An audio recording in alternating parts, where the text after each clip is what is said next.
उठते बैठते चलते फिरते खाते पीते, आपकी जिह्वा पे नाम, धाम का फल है नाम, नाम का फल है रूप, रूप का फल है लीला शक्ति, और लीला शक्ति का फल है लीला में प्रवेश।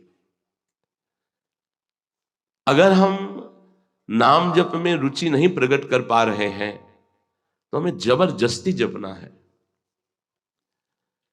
संबोधन करने के लिए भी हमें नाम का ही उच्चारण करना है, जैसे प्राय भक्तजन करते रहते हैं। हमें किसी को बुला श्री हरिवंश राधे, ऐसे संबोधन। प्रभु के नाम के बिना हम किसी से बात नहीं कर सकते। पहले नाम उच्चारण, पहले वो नाम बोले, फिर हम नाम वार्ता करेंगे। क्योंकि प्रारंभ में, मध्य में और विश्राम में यदि नाम है तो वार्ता नाम वार्ता के अंतर्गत ही है। नाम जपते जपते रूप का प्रादुर्भाव हो जाता है। रूप की आसक्ति में उनका मुस्कुराना, उनका खेलना, उनकी लीलाएं प्राण प्रिय लगने लगती हैं। लीलाओं का प्राण प्रिय होना ही लीला में प्रवेश पा जाना है। लीला में प्रवेश तीनों तनों का त्याग करा करके भाव देह की प्राप्ति करा के किया जाता है, और वो जीते जी होता है। मरने के बाद की बात नहीं है, जीते जी होता है। श्रीपाद कह रहे हैं, ऐसे श्यामा श्याम के चरणों का आश्रय धाम की कृपा से जो प्राप्त हुआ है, प्रतिपल चिंतन में रखिए। एक क्षण भी आपका चित्त प्रियालाल के चिंतन से ना बिलग हो तो बहुत जल्दी प्रेम प्राप्त हो जाए। सब शास्त्रों का, चाहे संस्कृत से वर्णन हो, वैदिक सिद्धांत हो, उपनिषद हो, जो भी सिद्धांत, सबको पढ़ करके सुन करके गुरु कृपा से समझ के देखा है, संसार का चिंतन छोड़ना हर साधना का फल है। हर साधना का फल है संसार का चिंतन छूट जाए, आराध्य देव के चिंतन में निमग्न हो जाए। वो चाहे जो मार्ग हो, सब मार्गों का जहां तक गुरुदेव ने अवलोकन कराया, उन सब शास्त्रों का, सबका सार संसार का चिंतन छूटे और प्रभु का चिंतन हमारे हृदय में निरंतर हो तो प्रेम प्रकाशित हो जाए। देवर्षि नारद जी महाराज प्रेम का वर्णन करते हैं, कहते हैं अनिर्वचनीयम प्रेम स्वरूपम। प्रेम और प्रियालाल थोड़ा भी अंतर नहीं है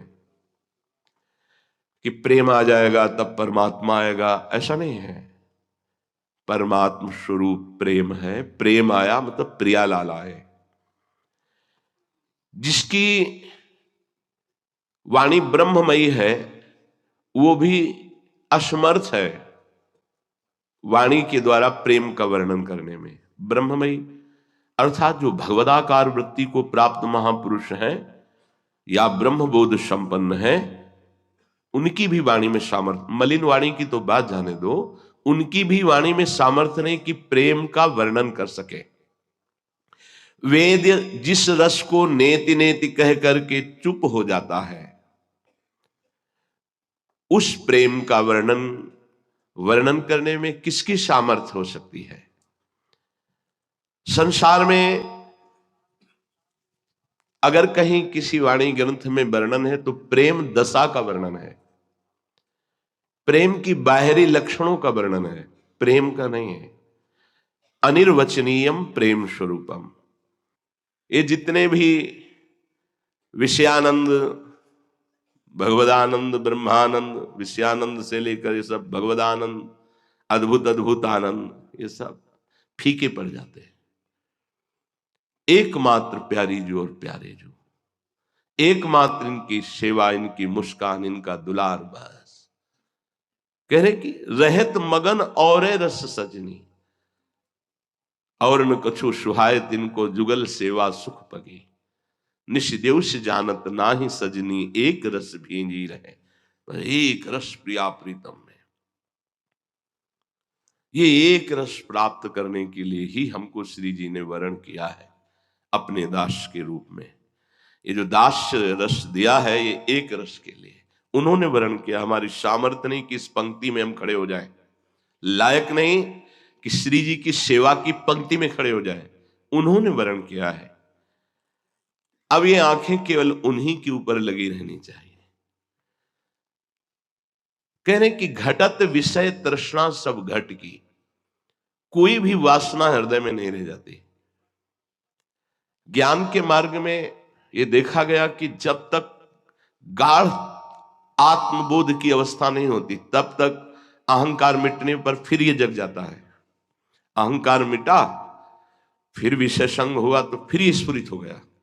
आद्य गुरु भगवान शंकराचार्य जी ने विवेक चूड़ामणि में लिखा है कि जम्बक वृक्ष की तरह है कि धूप पड़ी तो सूख गया, नष्ट हो गया, लेकिन वर्षा हुई तो बहुत हरा भरा हो गया। इसीलिए जीवन भर ज्ञान मार्ग के उपासक को सावधान रह करके ये अहंकार जगने न पावे देह भाव, इसका अभ्यास करते रहना चाहिए। लेकिन प्रेम मार्ग के उपासक में भगवत बल होता है और कृपा निधान भगवान उसकी रक्षा करते हैं, और एक बार केवल रूप माधुरी का पान हुआ तो दोबारा कुछ ऐसा है ही नहीं कि जो उसके नेत्रों को खींच सके। हाँ, इन्हीं का रूप है जो ज्ञानियों को भी खींच लेता है। जैसे जनक जी कहते बरबस ब्रह्म सुखई मन त्यागा। लेकिन आज तक प्रिया प्रीतम के प्रेम रस का वास्तविक पान करने वाले को कोई भी लोकांतर की सिद्धि या भोग खींच पाया हो, इतिहास साक्षी है, कोई नहीं। प्रेमी को कोई खींच पाया हो। श्रीपाद प्रबोधानंद जी ने कहा राधा चरणारविंद की उपासना करने वाले को भगवान के मोहिनी अवतार की भी ताकत नहीं कि उसके हृदय में काम पैदा कर दे। पर वास्तविक स्थिति राधा चरणारविंद में हो तो कह रहे भगवान के मोहिनी अवतार की भी ताकत नहीं। घटत विषय तृष्णा सब घट की, रुचत न रसना स्वाद सट रस के, अरु कछु होत छीन गति तन की, हित ध्रुव रहत एक सुख नैननी, छिन छिन चौप जुगल दर्शन की। रसेंद्री में कुछ हो जाता है। जैसे अभी रसेंद्री बिगड़ी हुई है तो राधा नाम, राधे श्याम, राधा वल्लभ, श्री हरिवंश, मंत्र, इनमें स्वाद नहीं मिल रहा, बिगड़ी हुई रसेंद्री। और जब इसका स्वाद मिल जाता है तब इनका स्वाद नहीं मिलता। ये जो शतरस आदि व्यंजन है, 56 प्रकार के भोग हैं, नीरस, वास्तविक ये नीरस ही है। नीरस में जब तक रस आता है तब तक राधा नाम सुधा रस नहीं आ पाता, और जब राधा नाम सुधा रस आएगा तो ये नीरस हो जाएगा। इनमें कोई रस नहीं है। 6 घंटे में मलमूत्र बन जाते हैं, ये कोई रस है? पर इसी रस के कारण हम अद्भुत रस भगवदानंद से विमुख रहते हैं। कोई बड़े प्रवीण उपासक हैं जो इस रस का प्रभु के लिए जानबूझकर त्याग करते हैं। जो अपने सुखों का जानबूझकर प्रभु के लिए त्याग करता है बहुत जल्दी प्रभु के भगवदानंद रस का रसास्वादन करने का अधिकारी हो जाता है।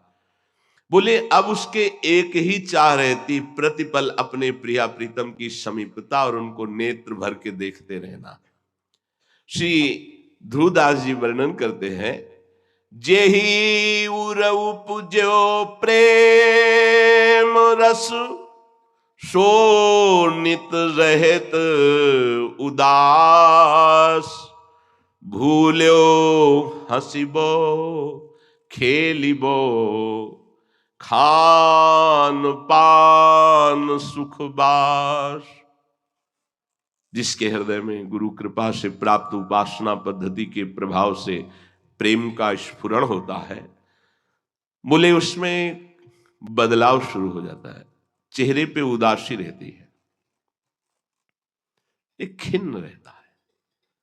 गिरा अरथ जल बीच सम कहियत भिन्न न भिन्न, बंदों सीता राम पद जिन्हीं परम प्रिय खिन्न। गोस्वामी जी ने भी लिखा है। ऐसी उदासी छाई रहती है कि कुछ अच्छा नहीं लगता।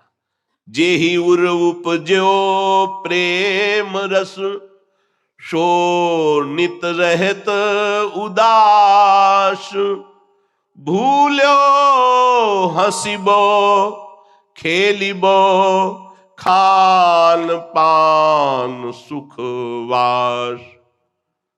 कुछ अच्छा नहीं लगता। नहीं खान पान ते ही भावे है, नहीं कोमल वसन सुहावे है, सब विषय लगे ते ही खारा है, हरियासिक का मग न्यारा है। कुछ अच्छा नहीं लगता। कैसे मिले? ये तो प्रभु के मिलन की बात है। जिनको लौकिक प्यार हो जाता है किसी व्यक्ति से, उनमें दशा आ जाती है। काम में भी प्रबलता होने पर ऐसी दशा नहीं लगती, पर वो मलिन, नाशवान, दुर्गति प्रदान करने वाला, कुछ अच्छा नहीं लगता उसको। वो उसी गली में घूमता है कि एक बार देख लूं बस। हाँ, उधर से कोई आ जाए और उससे बात करने लगे तो इस कारण बात करेगा कि उसने देखा है क्या, तुमने उसको देखा है मेरे प्यारे को? हाँ हाँ अभी देखा। अच्छा कौन सी पोशाक पहने थे, कैसा कैसा आपको व्यवहार दिखाई दे रहा था? वो बावरा बना केवल उसी की चर्चा, उसी को देखना, उसी की गली में घूमना, और कहीं वो देख ले बस, इससे बड़ा कोई सुख नहीं मानता। अगर कहीं देखने में बाधा पड़ जाए कि अब कभी नहीं मिल पाएंगे, तो अपने प्राण न्यौछावर कर दे। हम प्रभु के आशिक हैं, प्रिया प्रीतम के प्रेमी। जरा देखो, ऐसा लगता है कि धिक्कार योग्य है। हम आशिक कहलाते हैं श्यामा श्याम के।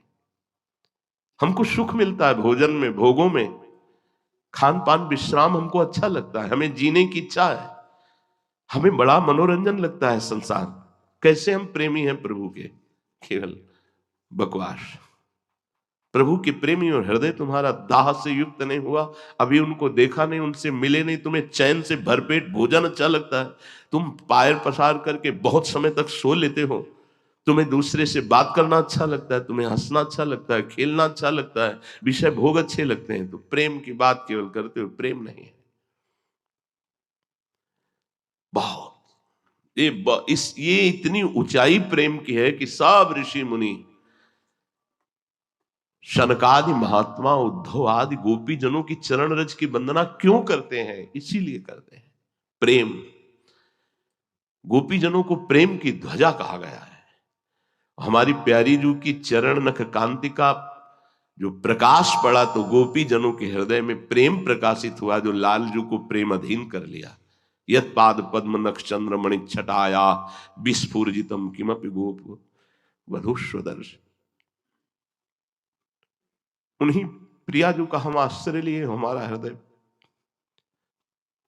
राजी है संसार में। प्रेम की पिपासा नहीं, प्रिया प्रीतम के मिलन की चाह नहीं, और जीवन का भरोसा नहीं।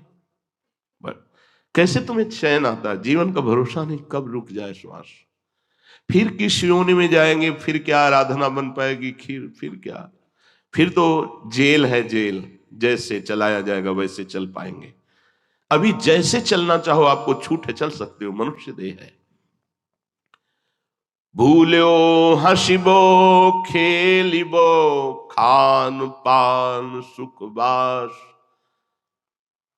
सुखपूर्वक आराम से सैया पर, कोमल सैया पर सोना, अच्छे अच्छे पदार्थों को पाना, कुछ ऐसे विनोद भरे दृश्यों को देखकर हंसना खेलना, ये कैसा जीवन है, कैसा जीवन है। इसीलिए हमें बहुत जन्म व्यतीत हो जाते, प्रभु नहीं मिलते हैं।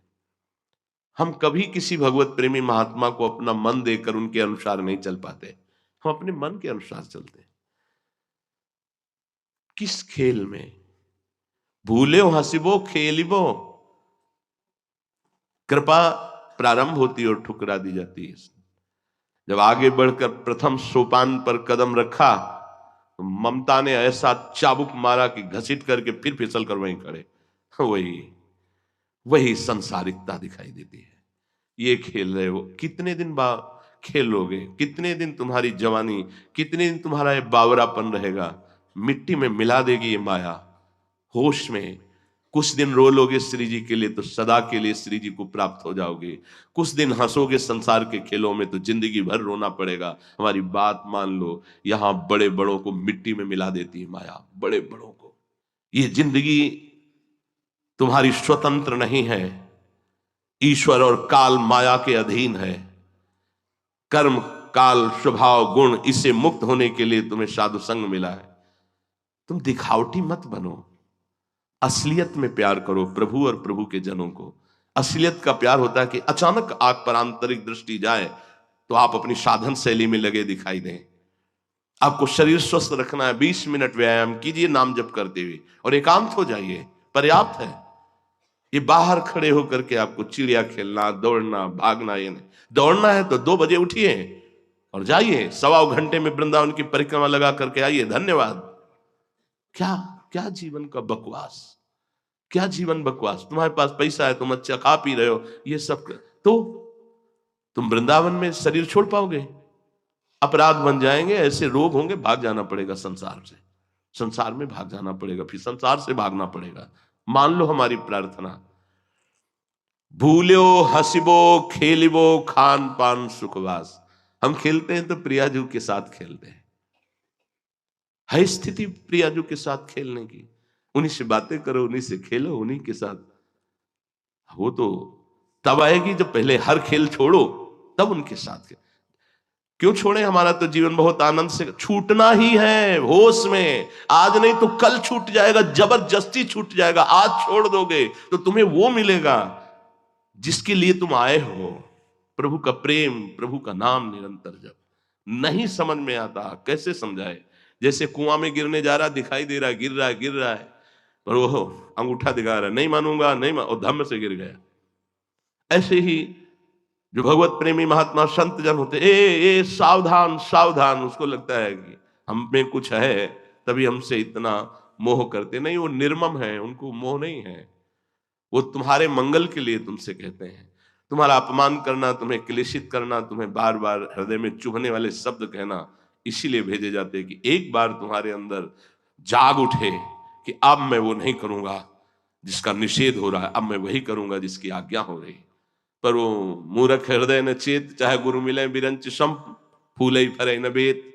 बांस में कितना भी आप खाद पानी लगा दो, उसमें फल नहीं लगेंगे, फूल नहीं लगेंगे। ऐसा ही स्वभाव होता है मूर्ख हृदय वाले का। खलऊ करें भली पाए सुसंगु, मिटे न मलिन स्वभाव भंगु। हमारा मन जो दुष्ट स्वभाव का होता है, यदि कहीं सत्संग भी मिल जाए तो रोज सत्संग में आएंगे, लेकिन करेंगे अपने मन की। मना किया जाता है ऐसे उन लोगों से मत मिलो जो तुम्हारी बुद्धि को भगवदानंद से विचलित कर दे। लेकिन वो उन्हीं से मिलेंगे जिनसे भगवदानंद विचलित कर दिया जाए। वो वही सोचेंगे जिससे प्रभु से विलग हो जाए। कैसी भगवान की दुरंत माया है। गुरुजन चिल्लाते रहते हैं तो उनको लगता है कि इनको कोई स्वार्थ है मेरे से। नहीं नहीं, एक ही स्वार्थ है, तुम भगवत प्राप्त हो जाओ। तुम स्वयं में इतने समर्थ हो जाओ कि तुम्हें काम क्रोध लोभ मोह परास्त न कर पावे। तुम इस चमड़ी से मुक्त हो जाओ, इस चमड़ी के प्यार से मुक्त हो जाओ और प्रियालाल के उस अद्भुत प्रेम रस में डूब जाओ।